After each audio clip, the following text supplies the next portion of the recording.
Most people get this wrong. They assume the Rapid Pay card is just another prepaid or payday card.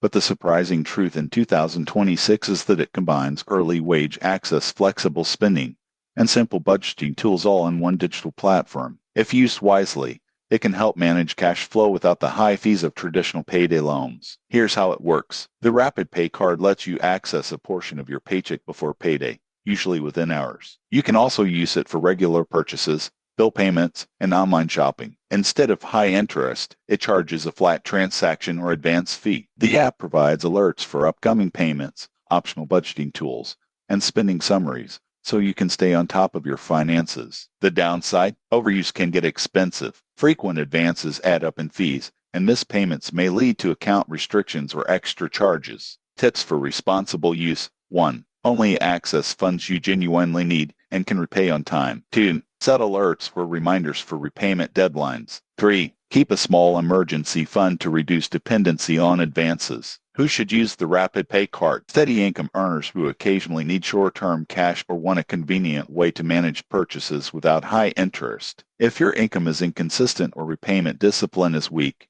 it could cost more than it helps. In conclusion, the Rapid Pay card in 2026 is a practical tool for managing short-term cash flow, but only if used responsibly. Treat it as a convenience, monitor fees carefully, and stick to repayment plans. Subscribe for more reviews and tips to manage your money smarter.